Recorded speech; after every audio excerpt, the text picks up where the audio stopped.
Hello, welcome to the Comic Book Commentary. I'm Bo Leidig, and this week we are going to be talking about the final chapter in the Violator miniseries with Violator number 3. So let's zoom in and take a closer look.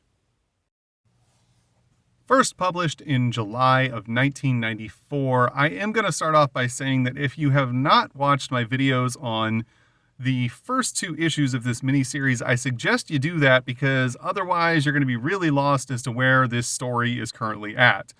Also, before we get started, I will point out the elephant in the room that this cover, along with the interior of this book, is not penciled by Bart Sears, the artist who was responsible for penciling the first 2 issues. Instead, this one is penciled by Greg Capullo, which I'm really torn about because as much as I like Greg Capullo's artwork, he's one of my favorite comic book artists. I was really enjoying the work that Bart Sears was doing on this title, and I really miss having him present for this issue. I felt like his artwork was perfect for the story that Alan Moore was writing, the little stuff that he was throwing into the backgrounds, and just the little attention to details that he was giving in terms of trying to emphasize comedy in a very dark and violent story. And in my opinion, he was nailing it, doing a fantastic job. So it's a little bittersweet, to see a series finish up with a different artist, even though it's an artist I really enjoy looking at, in terms of like their work and the stuff they're putting out.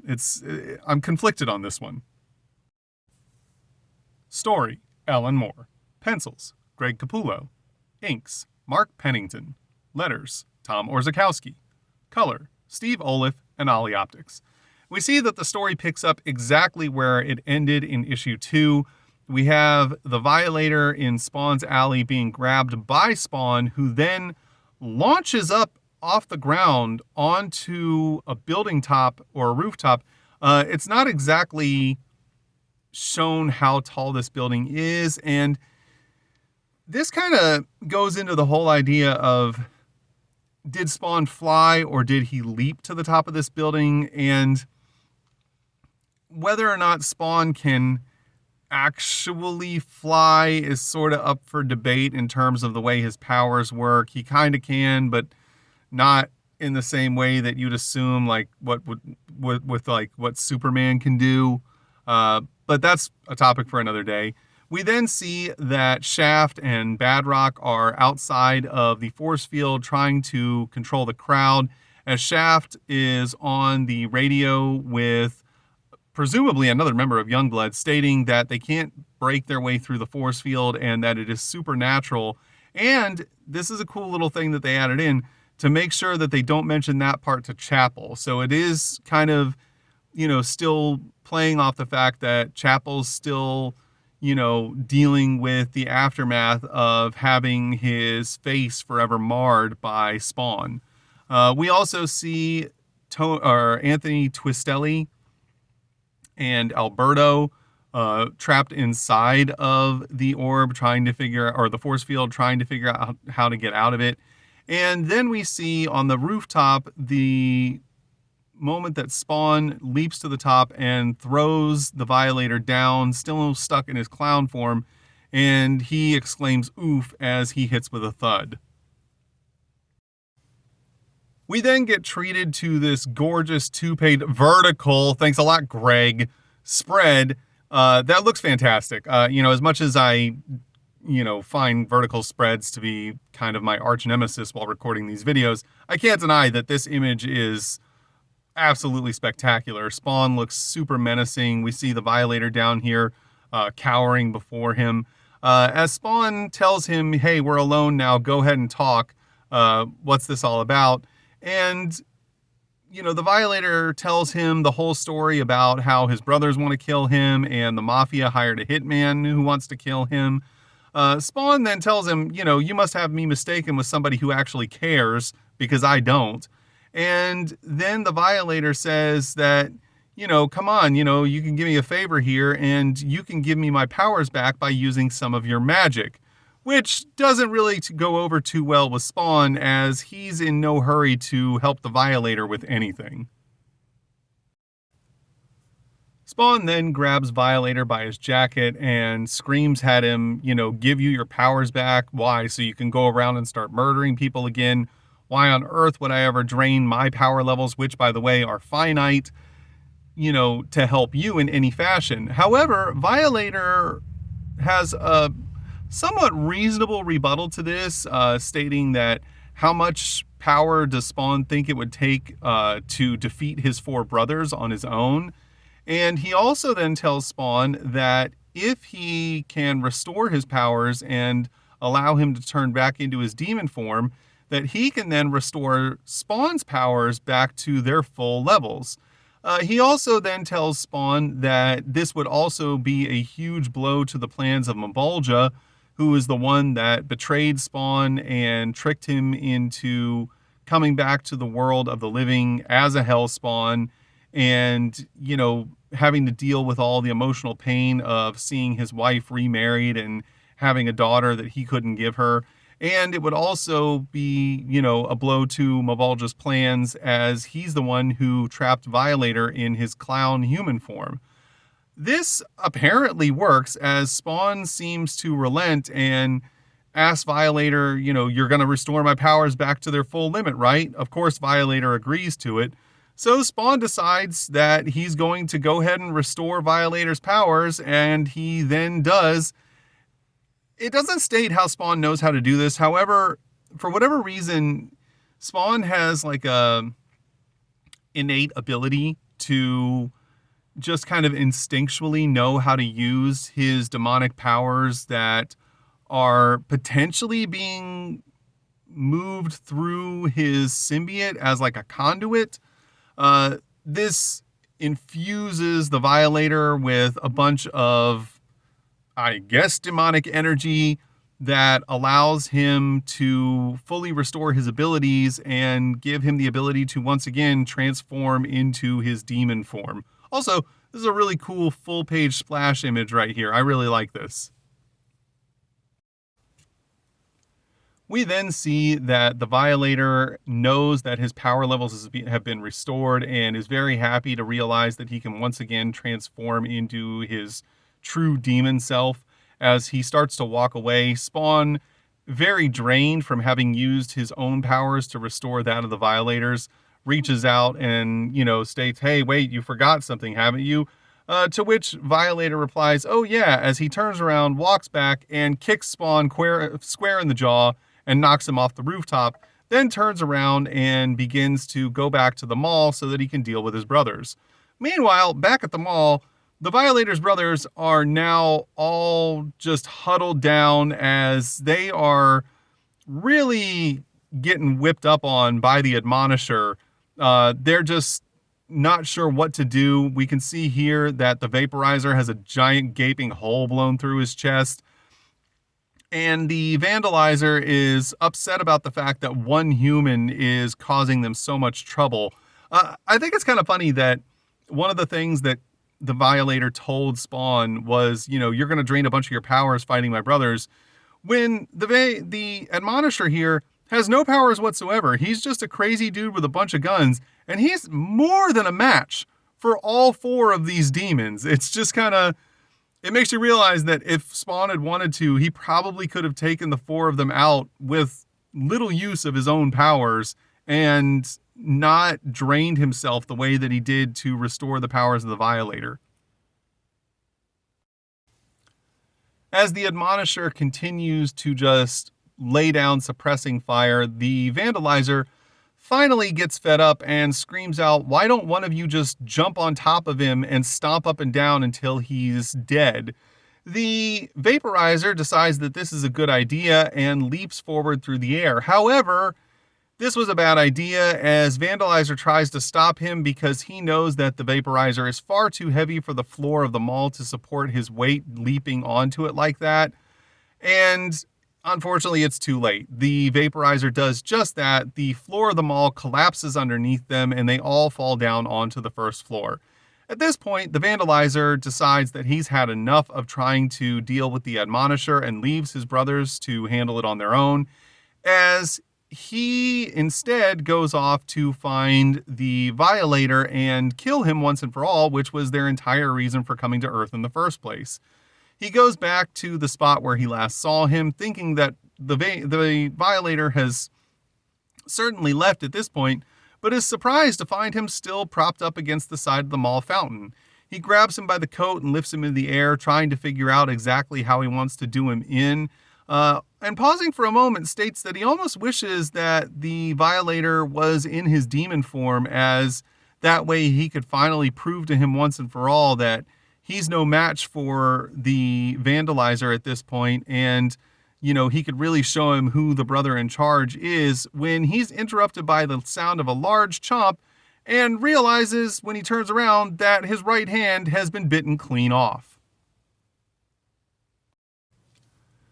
We then see that it was none other than the Violator transforming back into his true demon self, as he holds out the Vandalizer's hand as if motioning to put her there, as he states.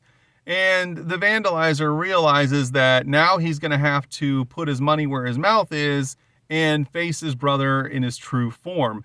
He's also, of course, infuriated by the fact that he's just had his hand bitten off, and starts to say that he's going to kill the Violator, when he's interrupted after the Violator smacks him across the face, challenging him to a duel. Of course, instead of using a glove, he uses the Vandalizer's own hand to do so, which is kind of funny. The Vandalizer then realizes that he's been challenged, and he is up for it, as he states that this time he's going to show the Violator once and for all who's the strongest of all the brothers, and the Violator is ready to go because he wants to make sure that his brothers know who's in charge as well. The Violator then leaps through the air and pounces atop of the Vandalizer as the two of them gash at each other with their claws. However, as they collapse down onto the ground, we see that the Violator is pinning Vandalizer onto the ground. He clearly has the upper hand, stating that this reminds him of when they were kids and he used to get piggyback rides from Vandalizer. However, Vandalizer states, "Yeah, but you were 58 and I was only 7. But the Violator rebukes him, saying that he plays by his own rules. And this part I like, because I'm almost 100% certain that this was absolutely the inspiration for the lines that were written for John Leguizamo in the Spawn movie, when he made his first transformation from the clown form into the demon form, as about half of these are word for word what he says. Violator says, "I'm not the vacillator or the vindicator or the vaporizer. I'm not the vilifier, the victimizer, or the Vegematic. I'm the Violator." Now, again, that's not word for word what John Leguizamo says, but it's pretty darn close. And if I was better at editing, I would splice that scene in at this point in the video. However, I'm not that good at editing, so the best I'm going to be able to do is link that video in the description of this video if you'd like to watch it for yourself. We then see that the Violator rips the Vandalizer's head clean off, entire spinal column coming with it, and just has all of his blood spraying down atop him, as he is pretty easily able to defeat the Vandalizer with very little effort.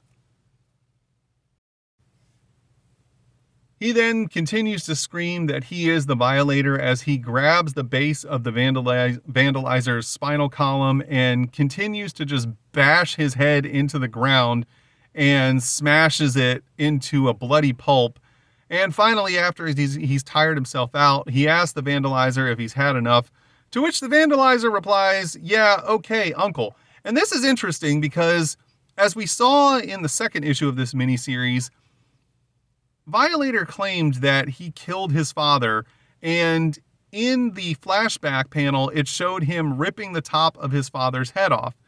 Now, even if we accept the fact that somehow hell-spawned demons can potentially die, even though they're immortal, one would assume, that doesn't change the fact that, now after completely decapitating and ripping the entire spinal column out of his brother, the Vandalizer is still alive and conscious and able to communicate. So I don't understand if this is just like, supposed to be part of the joke, or if this is just a huge error in the lore and continuity of Spawn. But for whatever reason, apparently, what kills one super huge demon may not also kill that demon's child. I don't know. He then continues to basically just, talk down to the Vandalizer, stating that he needs to find the other brothers and, give them a stern talking to and deal with the Admonisher.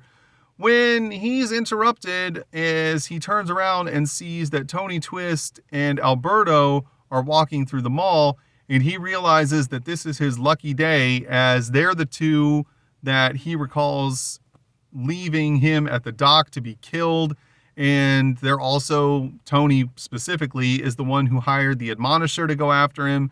So he decides he's going to enact his revenge on the two of them, as well as they, of course, take off running, and he wastes no time in giving chase. We then see Tony Twist and Alberto run into the open doors of a costume / magic shop known as Gags R Us, I should say. And Alberto slams the doors behind him and puts a mop through the handlebars as if that's going to stop the Violator. Also, these are glass doors, so it's not really going to pose much of a barrier to protect them. He then states that they're still being chased and that he's still screaming something about revenge on the little fat guy. What are we going to do? And Tony Twists then realizes that, oh yeah, little fat guy, of course. And then he tells Alberto he finally remembered why he keeps him around. And Alberto holds up a hand and says boss in a quivering manner. A few moments later, we see the Violator just burst right through the glass doors, because why would he not be able to do that? However, he is surprised to find one of the men face down on the ground and the other one saying, please don't hurt me. I had to knock him out. The boss was saying that he was going to trade me for himself and that he was going to die, that he's, completely out of control. The Violator flips over the man on the floor and states, yep, small, fat sunglasses. This is him, all right. And then Alberto says, please, Mr. Violator, let me go. Mr. Twistelli was a terrible man. He deserves everything he's going to get. Violator states that, he's going to get a ton, as he tells Alberto to scram, which he wastes no time in doing, as we see him run out the doors of the shop. And then we see him walking away from the other side, and we notice a familiar smile and a familiar pinky ring that definitely neither one of these belong to Alberto, as he realizes that he just cheated death. Meanwhile, the Vaporizer, the Vindicator, and the Vacillator are all walking back towards the mall fountain, as they have also decided that they are done trying to deal with the Admonisher, and they've decided that they're going to meet back up with the Vandalizer. However, they can't find him or the Violator anywhere. They then stumble across the bloody heap that is the Vandalizer and wonder how this happened, believing that the Violator must have somehow gotten in a lucky punch. And they're looking around for him when suddenly the Vacillator turns around and sees a man wearing the same clothes as the Violator. However, his makeup is different and he has more of a circus clown appearance, stumbling out of the Gags R Us shop. They decide that they're going to grab the Violator and take him back to hell with them, as the Vindicator has already opened a Hellgate, believing that, they need to get back to hell and, be done with all of this before the Admonisher catches back up to them. The Vaporizer and the Vacillator then try to grab who they believe is the Violator, who is actually doing a pretty good job of dodging their attacks for as portly as he is. And we also see that his hands are bound behind his back with a jump rope. He then tries to evade them by running through the Hellgate, They decide that this is actually perfect, as they'll have no trouble tracking him and catching back up to him once he's in hell, as we see him come to a, dead stop in his tracks as he realizes that he took a wrong turn and should not at all be where he just went to. We then see that the vaporizer decides to go gather up all of the parts of the vandalizer as he picks up the bloody, smashed mess that was at one time the vandalizer's head and asks him how he's doing. And the, disgusting mass of flesh then responds, "Frankly, I've been better." However, they're interrupted when once again the Admonisher catches back up to them and just runs full speed at them, guns blazing, basically upset that they were going to try and escape, as he continues to pursue them as Vaporizer makes a bolt for the Hellgate. And we see that the Admonisher is screaming, "You're not going to get away this time, Roosevelt. You're going to get a stern talking to from me," addressing down. Once again, referring to him as Roosevelt is a throwback to a joke that was in the first issue of this series. And he manages to get into the Hellgate right before it closes, as we see it snap shut as all of the brothers, along with the Admonisher, and who they believe is the Violator, but is, unfortunately for him, not. It's Alberto dressed up in the Violator's clothes. And you got to feel bad for Alberto, man. He was just a lowly mob, basically personal assistant who just got roped into this, complete horror show of dealing with demons and a psychotic assassin. And now he's been basically sacrificed to save a mafia boss and, condemned to hell without even dying. We see that Violator is very happy about what happened. He was, counting on the fact that his brothers weren't going to really be able to tell one human from another, and states then from behind, as we see Tony Twist still hiding behind a pillar, that even he has trouble distinguishing one human from another himself, which is how Tony managed to escape by dressing up Alberto in his sunglasses. In the epilogue, we see that the force field has now disappeared from the New York skyline, as back at Youngblood HQ, we hear Shaft giving a report to Die Hard, stating that for all of the people who were trapped inside, none of them could give a clear account of exactly what happened, and they all kept talking about demons from hell, as we see Chapel listening on intently, probably believing that this was somehow the doings of Spawn, aka Al Simmons. We then see that Tony Twist made it back to his headquarters, as one of his underlings states, "Where's Alberto?"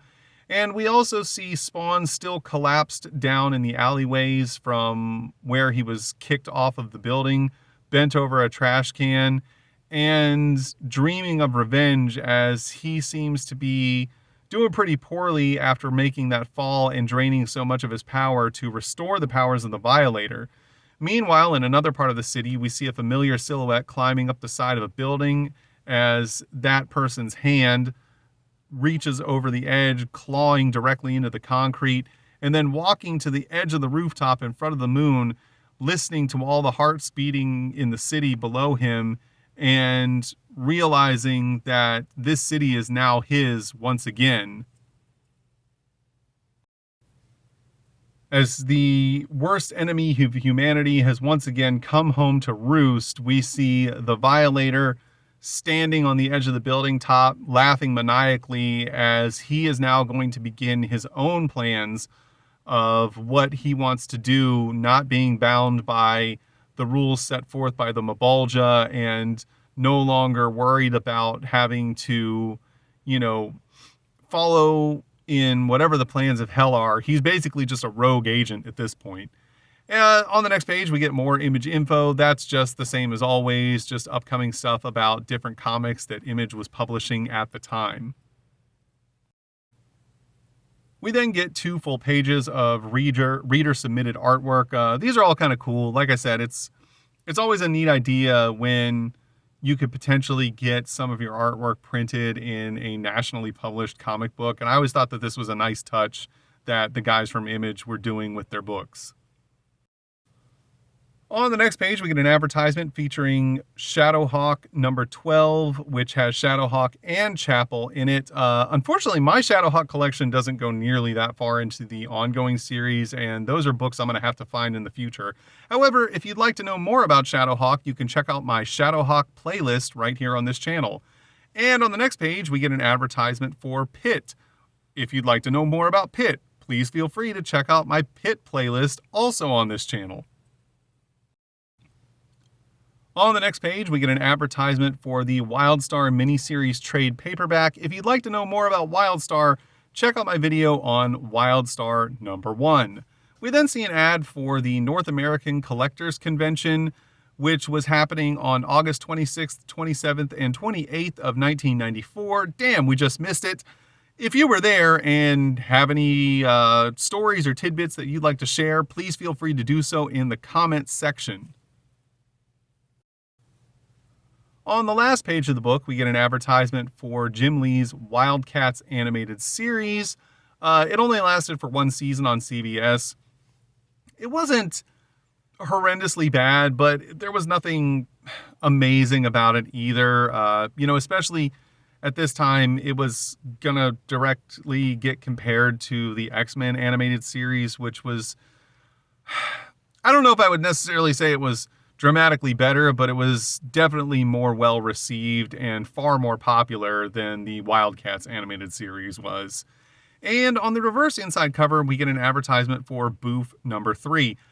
I don't have any issues with Boof, and to be honest, I completely forgot about Boof as a character until I saw this ad. He used to get ads run in Wizard Magazine, if I'm remembering correctly, but now that I think about it, I'm not certain that I've ever seen a single issue of Boof ever in my life, no matter how many different, back issue boxes I've gone through. I don't recall ever coming across this. And it could just be because it was really low print numbers, or maybe the people who had Boof were so into it that they just never sold it off. Or what is more likely the case is that it didn't sell all that great to begin with. But if I ever come across any, I'll be certain to buy them because I actually want to know more about this character and what that book was about. And that was Violator miniseries number 3, the final issue of the miniseries. Overall, I really do like this miniseries. I think it was pretty good. The ending wasn't necessarily as much fun as the first 2 issues. I feel like some of the story elements felt a little rushed, if not phoned in a tad, in terms of how easily the Violator was able to trick Spawn into, using his powers to restore the Violator's powers. It seemed like it should have required a little bit more convincing, or at least a little more deception. Also, as I stated, there's nothing inherently wrong with what Greg Capullo did with this book. Each page, the artwork was spectacular. A lot of the splashes especially were fantastic. But there's just something about his artwork that I don't feel really fit the tone of the story that was being told. And Bart Sears was just knocking it out of the park, man. He was just doing such a good job with,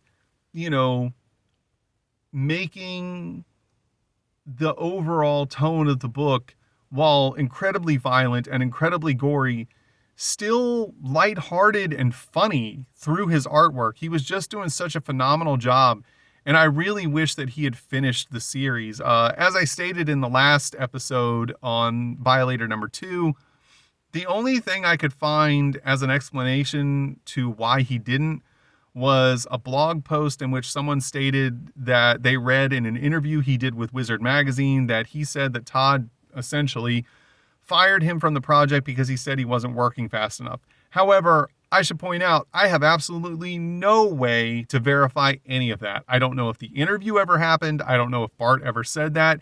And even if he did, I don't know if that's exactly what happened. There's no way to verify any of this stuff, especially 30 years later. But,